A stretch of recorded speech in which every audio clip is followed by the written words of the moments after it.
नमस्कार, आप सभी को स्वागत है हमारे चैनल जीत की पाठशाला में। आज हम डिस्कस करेंगे 1.3 elements of weather and climate. तो चलिए बिना किसी देरी के इस वीडियो को शुरू करते हैं।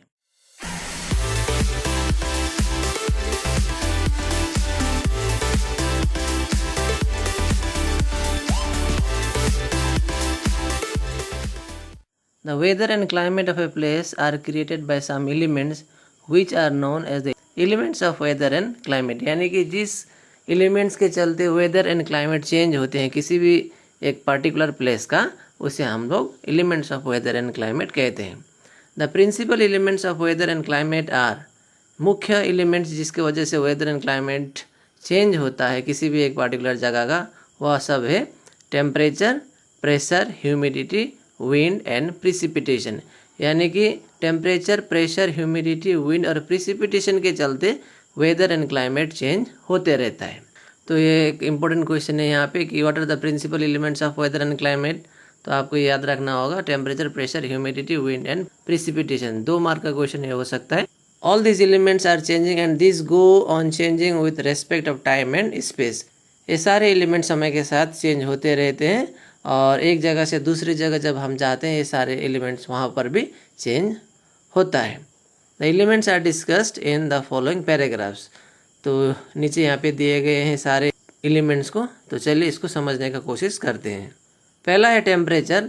The atmosphere gets heat from the sun. Atmosphere, sun का जो हीट है उसके चलते क्या होता है, हीट होता है।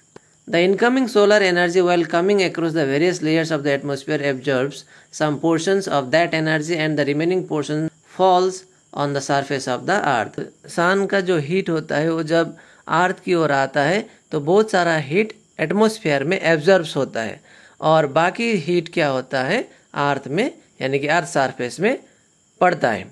The incident solar energy on the earth surface then gets reflected and this reflected heat energy is first absorbed by the air of the troposphere, that is the immediate layer of the atmosphere attached to the earth surface।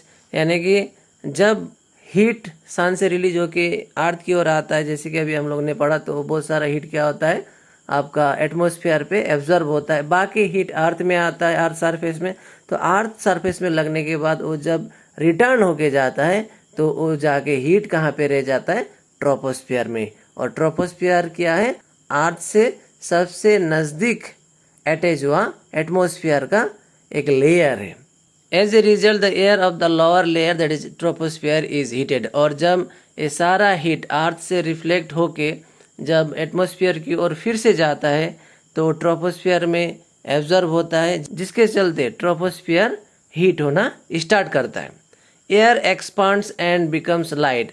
और troposphere में, जैसे कि troposphere तो atmosphere का ही एक हिस्सा है, तो एटमॉस्फेयर में रहता है हवा और वही हवा क्या होता है, हीट होने के चलते एक्सपांड होना स्टार्ट होता है और एक्सपांड होने के बाद में वो लाइट हो जाता है। जैसे कि हम लोगों ने पढ़ा है कि air becomes lighter when it is heated. यानी कि हवा को जब हम लोग हीट देते हैं वो क्या हो जाता है, लाइट हो जाता है, यानी कि हल्का हो जाता है।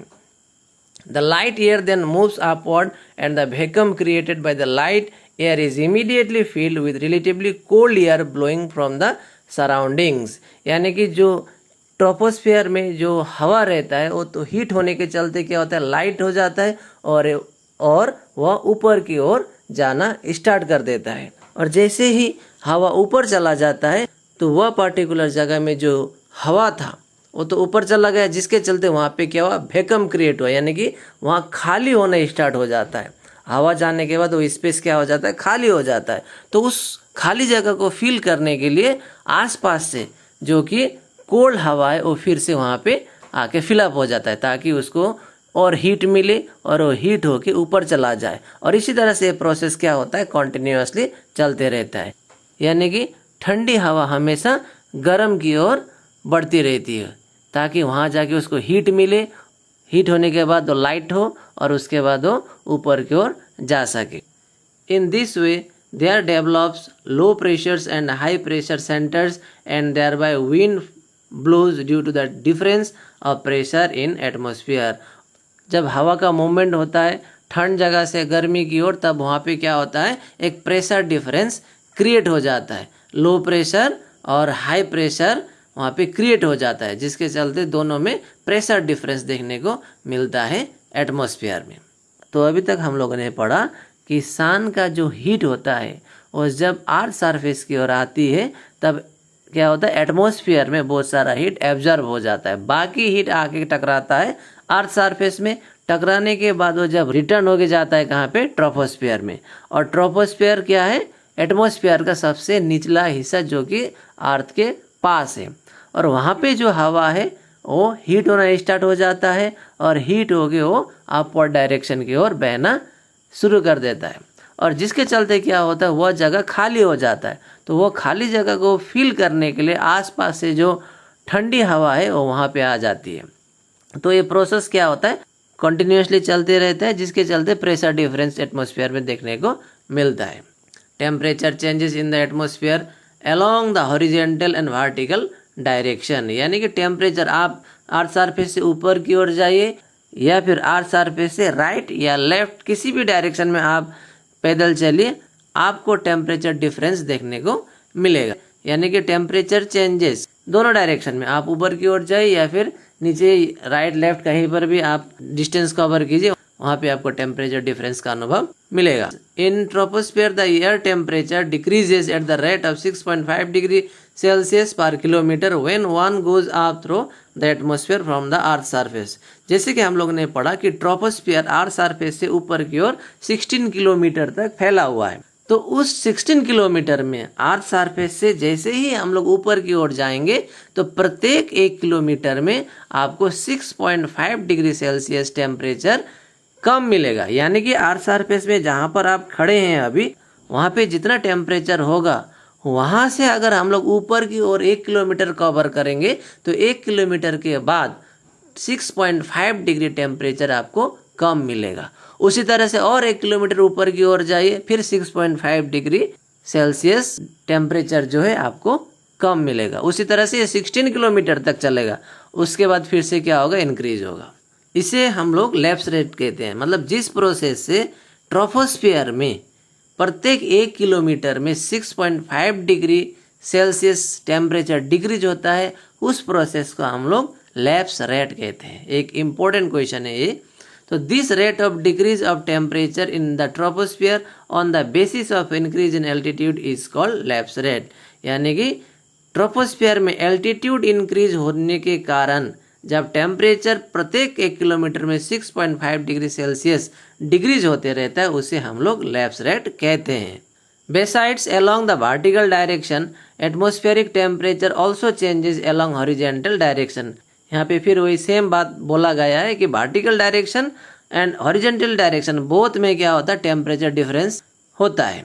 Because of the variation in horizontal distribution of air temperature, there also occurs variation in pressure distribution along horizontal direction।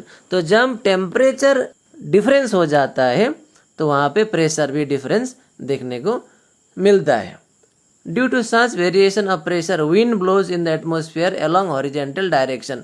और दो जगह का जब टेम्परेचर अलग अलग होता है तो विंड क्या होता है, ब्लो होना स्टार्ट हो जाता है। तो हम लोगों ने थोड़ा देर पहले पढ़ा कि विंड ऑलवेज ब्लो फ्रॉम कहाँ से कहाँ, जिस जगह पे ठंड है यानी कि जहाँ पे टेम्परेचर कम है वहाँ से जिस एरिया में टेम्परेचर ज़्यादा है हवा उसी डायरेक्शन में बहना शुरू करता है, ताकि वहाँ जाके उसको हीट मिले। और हीट होने के बाद में हवा हमेशा लाइट हो जाता है और ऊपर की ओर जाना स्टार्ट करता है। ठीक है, मैं उम्मीद करता हूँ आप समझ रहे होंगे। Air temperature of a place varies from time to time. और एयर का टेम्परेचर जो है समय समय पे क्या होते रहता है, चेंज होते रहता है। एक ही जगह का टेम्परेचर भी हमेशा सेम नहीं रहता है। आप लोग को पता ही होगा, सुबह का टेम्परेचर अलग होता है, दोपहर का अलग होता है, फिर शाम को अलग होता है। तो टेम्परेचर क्या होता है, चेंज होते रहता है। तो टेम्परेचर जब चेंज होते रहता है तो वहाँ का हवा का टेम्परेचर भी क्या होते रहता है, चेंज होते रहता है। Sun rays fall over a place vertically at noon. और दोपहर को क्या होता है, सन रेज क्या होता है, पूरा वर्टिकली पड़ता है। In this case when the solar radiation vertically passes through the atmosphere it travels short distance and falls on A small extent of area and hence it's intensity becomes high. तो क्या होता है कि दोपहर को specially क्या होता है, सोलर रेडिएशन यानी कि सन का जो लाइट है वो वर्टिकली एटमॉस्फेयर में पड़ जाता है, जिसके चलते इसको डिस्टेंस जो है कम कवर करना पड़ता है, शॉर्ट डिस्टेंस इसको कवर करना पड़ता है, जिसके चलते क्या होता है, टेम्परेचर ज़्यादा होता है, इसका इंटेंसिटी ज़्यादा हो जाता है। So the atmosphere remains hot and we feel more warmer at noon, और जिसके चलते क्या होता है, दोपहर को गर्मी ज़्यादा लगता है हम लोगों को। तो क्यों दोपहर को गर्मी ज़्यादा होता है, हम लोगों ने पढ़ा यहाँ पे कि during noon time the sun has to cover shorter distance to the earth's surface, due to which the intensity becomes high on the earth's surface and we feel more warmer at noon. But the sun rays fall obliquely on the earth's surface in morning and the evening and cover relatively larger area. और सुबह और शाम को क्या होता है, obliquely यानी कि वर्टिकली इसका जो सोलर रेडिएशन है वो अर्थ तक नहीं पहुंच पाता है, इसको थोड़ा बैंड होके यानी कि इंक्लाइंड होके जो सन का हीट है वो अर्थ सरफेस पे पड़ता है सुबह और शाम को, जिसके चलते क्या होता है, हीट का अनुभव हमें कम होता है। In this case heating intensity is less and दस लेस टेम्परेचर इज एक्सपीरियंस। और सुबह और शाम को क्या होता है, जब इंक्लाइंड होके इसका हीट अर्थ सरफेस पे पड़ता है, इसका इंटेंसिटी कम हो जाता है, जिसके चलते टेम्परेचर भी लेस होता है।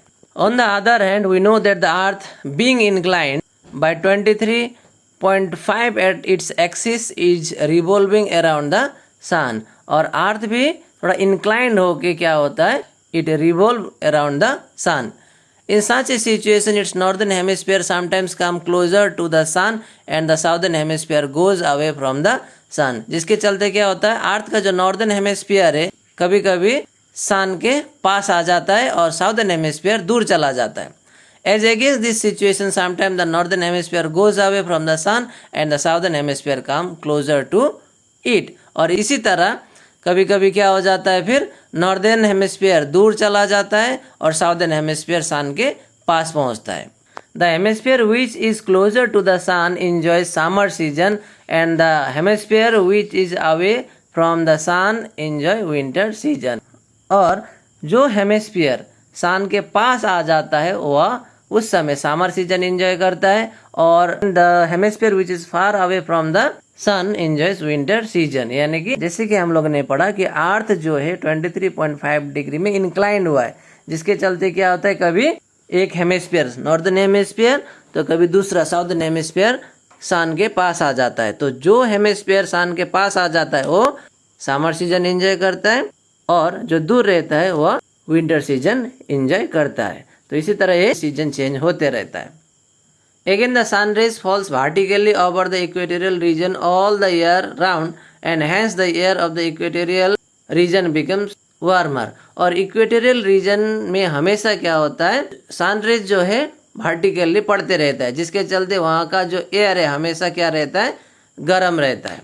But the sun rays falls obliquely on the northern and southern polar region, लेकिन नॉर्दर्न और साउदर्न पोलर रीजन में सनलाइट ऑब्लिकली पड़ता है। Thus, temperature goes on decreasing towards both the polar regions from the equator and finally the polar regions are in the grip of severe cold। और northern hemisphere और southern hemisphere का जो polar region है वो हमेशा क्या होता है, उसमें हीट कम पड़ने के कारण वहाँ पे हमेशा ठंड रहता है।